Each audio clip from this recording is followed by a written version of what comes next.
ማይንዳችን ጭንቀትን፣ ንዴትን፣ ፔይንን የሚለውጥበት መንገድ አለው። ማዕበል ሲያመጡባችሁ እናንተ ሰርፍ አድርጉበት፣ ተጫወቱበት፣ ወደዚህ አብረርበት፣ ከዛ ውሃው ላይ እንደገና ወደዚህ ይብረርበት። አትተክስ፣ ስለማዕበሉ ኮንቨርት አድርጉት። አንዳንድ ጊዜ ሆ ብለው ሰዎች ሲነሱባችሁ ድንጋጤም ፍርሃትም ስላለ ሩጡ፣ በኃይል ሩጡ። የምትሮጡት ግን ወደ ሜዳ አይሁን፣ የምትሮጡት ወደ ተራራ ይሁን። ወደ ተራራ ሩጡ። እያባረሯችሁ ነው። ሩጡ ሩጡ ሩጡ ሩጡ። አባረሯችሁ። እነሱ ሲደክማቸው እናንተ ስታዩ ተራራው ጫፍ ላይ ናቸው። እነሱ ዛታችን ያሉት ያሳደዷቸው ሰዎች። ፔኑን ወደ ጌን ኮንቨርት ማድረግ ትችላላችሁ። እያንዳንዱን ቻሌንጅ ልትጠቀሙበት ትችላላችሁ። ትናንትና አንድ ማክማት ሴት ነበረች። ኬዝ መናገር ይቻላል፣ ስም ነው መናገር የማይቻለው። እና ምን መሰላችሁ ኬዟ ሐሳብ ሲበዛባት በጣም ስትጨነቅ እጇ አይሰራም፣ እግሯ አይሰራም፣ ሽባ ትሆናለች። እጇም እግሯም አይሰራም፣ መንቀሳቀስ አትችልም። ለሰዓታት ቁጭ ትላለች።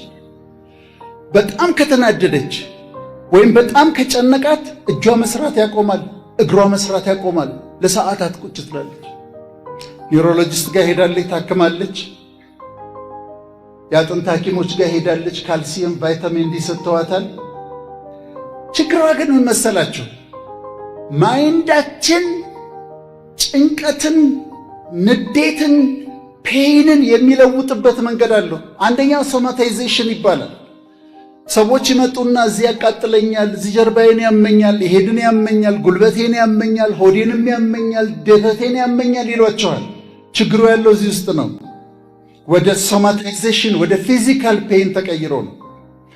ይሄኛው ደግሞ ሂስቴሪካል ኮንቨርሽን ይባላል። የመጨረሻ ፖይንቴ ነው። ሂስቴሪካል ኮንቨርሽን ማለት አእምሮ ውስጥ ያለው ሐሳብ፣ ጭንቀቱ፣ ፔይኑ ይለወጥና ሰውየው ሽባ ይሆናል። እጁ አይሰራም። ነርቡ ደና ነው፣ ጡንቻው ደና ነው። ግን አእምሮ ውስጥ ያለው ጭንቀት ተለውጦ እግሩን ሽባ ያደርገዋል። ጭንቀቱን ስታነሱ እግሩ ይስተካከላል። ሂስቴሪካል ኮንቨርሽን ይባላል። ምን ማለት ነው? ኮንቨርት ያደርገዋል ማለት ነው። ማይንዳችን ስትረሱን፣ ፔይኑን ኮንቨርት አድርጎ ወደ አካላዊ ሽባነት ይቀይረዋል። ይሄንን እንደጨወጥ ከቻለ በህይወታችን ደግሞ የሚደርሱ ፔይኖችን ኮንቨርት ማድረግ ትችላላችሁ። ወደ ድል ፔይኑን ወደ ጌን ኮንቨርት ማድረግ ትችላላችሁ። እያንዳንዱን ቻሌንጅ ልትጠቀሙበት ትችላላችሁ። አንዳንድ ጊዜ ሆ ብለው ሰዎች ሲነሱባችሁ ድንጋጤም ፍርሃትም ስላለ ሩጡ፣ በኃይል ሩጡ። የምትሮጡት ግን ወደ ሜዳ አይሁን፣ የምትሮጡት ወደ ተራራ ይሁን። ወደ ተራራ ሩጡ። እያባረሯችሁ ነው። ሩጡ ሩጡ ሩጡ ሩጡ። አባረሯችሁ። እነሱ ሲደክማቸው እናንተ ስታዩ ተራራው ጫፍ ላይ ናቸው። እነሱ ዛታችን ያሉት ያሳደዷቸው ሰዎች። የመጣባችሁን ነገር ወደ ጌን ለወጣችሁት ማለት ነው። ተራራ ወጣህበት፣ ተራራው ጫፍ ላይ ወጥተህ ከላይ ታያቸዋለህ። ሲያሳድዱ ሩጥ። የምትሮጠው ግን ወደ ከፍታ ይሁን። እያንዳንዱን ቻሌንጅ መለወጥ ተማሩበት። ፈረንጆቹ የሚሰሩት ሰርፊንግ የሚባል ስፖርት አለ። ይሄ ውሃ ላይ እንደዚህ የሚጫወቱት እሱ ማዕበል ከሌለ ልትጫወቱት አትችሉም። ዌቭ መኖር አለበት። ንፋስ ሲመጣና ውሃን ሲያነቃንቀው፣ ማዕበል ሲያመጡባችሁ እናንተ ሰርፍ አድርጉበት፣ ተጫወቱበት፣ ወደዚህ አብረርበት፣ ከዛ ውሃው ላይ እንደገና ወደዚህ ይብረርበት። አትተክስ፣ ስለማዕበሉ ኮንቨርት አድርጉት። ማይንዳችን መለወጥ ይችላል። ህመሙን ወደ በጎ ለውጡት፣ ቻሌንጁን ወደ ድል ለውጡት። እኔ በህይወቴ የሚመጡ ማዕበሎችን እያንዳንዳቸውን እንጠቀምባቸዋለሁ። ምሳሌ ልስጣችሁና ልጨርስ። ባለፈው አንድ ሰው የሚተናኮለኝ ጽሑፍ ጻፈ። ስለ አምላክ ነው የጻፈው እና ትንሽ ጥሩ አልነበረም። አሰብኩኝና አሁን ይሄንን እጠቀምበታለሁ አልኩኝ። ምን እጠቀምበታለሁ? ስለ አምላክ አይደል ያነሳው? እኔ ስለ አምላክ እናገርበታለሁ አልኩና የዶክተር ወዳጄን አምላክ ብዬ ፌስቡክ ላይ በጣም የተነበበ አስደናቂ ስለ አምላክ የተናገርኩበት። እሱ ምንድነው? አታክ ነበር። እኔ ምን አደረኩ? ስለ አምላክ የተናገርኩበት።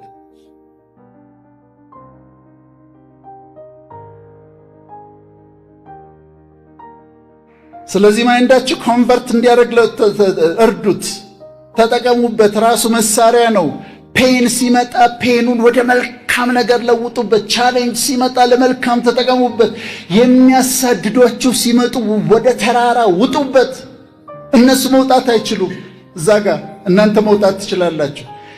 ሐና ያደረገችው ይሄንን ነው። የታክሲ እያጣች ለመኖር እየታገለች የምትበላው እያጣች ሚኒባስ ውስጥ ገብታ ገንዘብ ሳትይዝ ሚኒባስ ውስጥ ገብታ አንዴ ካርዴ አልሰራለኝ ስትል ገንዘብ የላት። ታክሲ ውስጥ ስትገባም ታውቃለች ገንዘብ እንደሌላት። ካርዴ አልሰራለ ስትል ገንዘብ ሳልይዝ ወጣው ስትል ቦርሳዬን ሳልይዝ ወጣው ስትል ረሃቧን፣ ስደቷን፣ መከራዋን፣ ውርደቷን፣ ማደሪያ ማጣቷን፣ ጭንቀቷን በሙሉ ለውጣ ለክብር ተጠቅማበታለች። ይሄንን ይዛ መጣለች።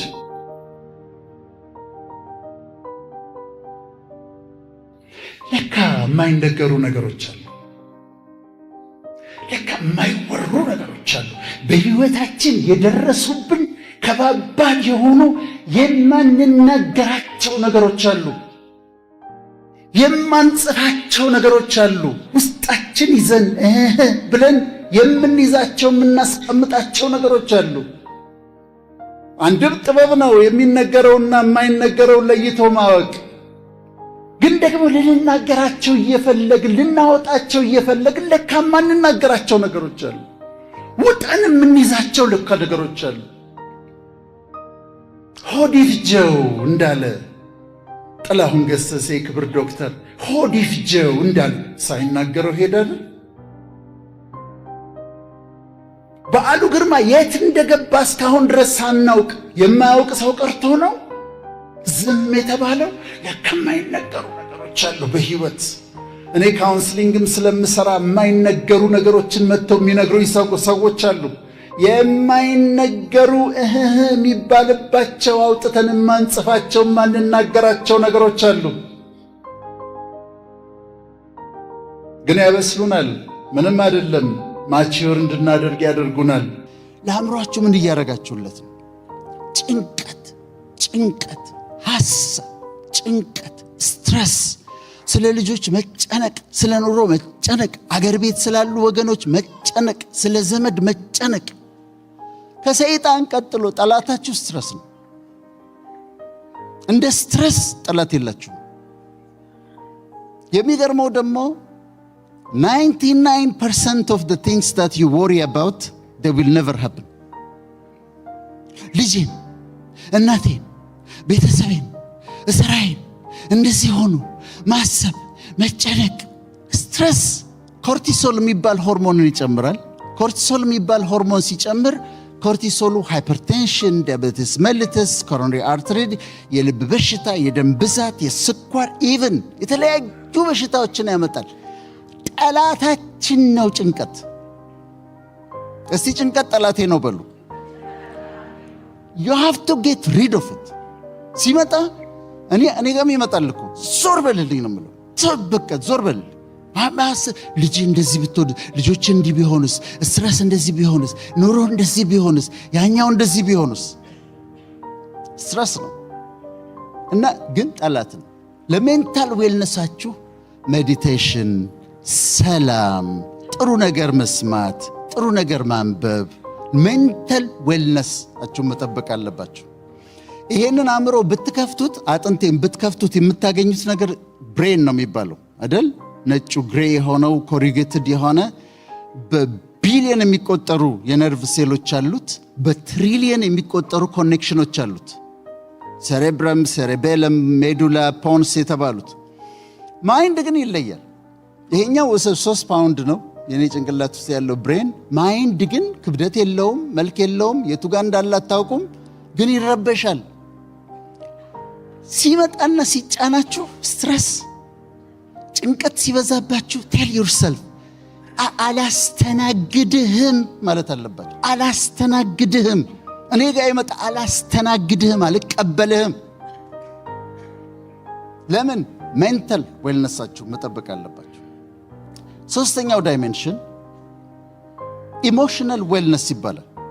ኢሞሽናል ዌልነስ ደግሞ ይሄ ንዴታችን፣ ቁጣችን፣ መነጫነጫችን፣ ብስጭታችን እሱ ነው ኢሞሽናል ዌልነስ። ዲፕሬሽን ይመጣል። እኔ ጋር ዲፕሬሽን ሳላስበው ይመጣና ላይ ተከምሮ አገኘዋለሁ። ምን ሆኛለሁ? ምንም። ምን የተፈጠረ ነገር አለ? ምንም። መጥቶ ግን ይከመራል ላይ። እኔ ልንገራችሁ በጣም ደስተኛ ሰው ነኝ። አሁን ግን ደስተኛ የሆንኩት በውሳኔ ነው። እዚህ ዓለም ላይ ፈጣሪ ፐርፌክት ነው። ይሄ የተፈጠረው ነገር ግን ፐርፌክት አይደለም።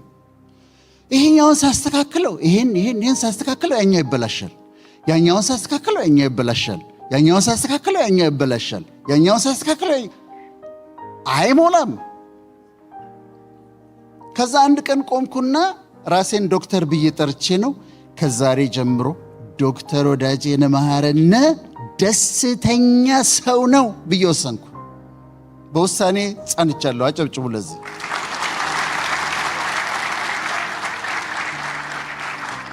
ለማን ብላችሁ ነው የምትደበሩት? ለየትኛው ዕድሜ ብላችሁ ነው የምትደበሩት? ለየትኛው ዓለም ብላችሁ ነው በዲፕሬሽን የምትቀመጡት? ቢ ሃፒ ኢንጆይ ዩር ላይፍ። ዲፕሬሽንን አታስተናግዱ። ዲፕሬሽንን ብቻ አይደለም፣ ምሬትን፣ ብስጭትን፣ ንዴትን፣ ቢተርነስ፣ መራራነት፣ ግራጅስ፣ ቂም መያዝን አያስፈልግ። ከእናንተ ከህይወታችሁ አስወግዱት። መራራነት ሲመጣ አስወግዱት። ንዴት ሲመጣ አስወግዱት። ብስጭት ሲመጣ አስወግዱት። ኢሞሽናሊ ዌል መሆን አለባችሁ፣ ጥሩ ጤነኛ ኑሮ እንድትኖሩ።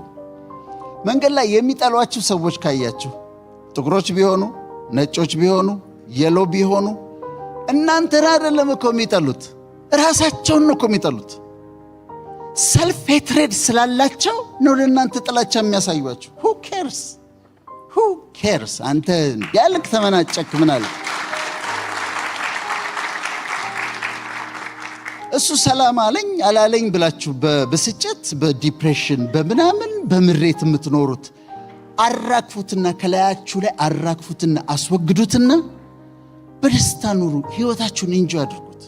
ህይወታችሁን ይሄ ኢሞሽናል ዌልነስ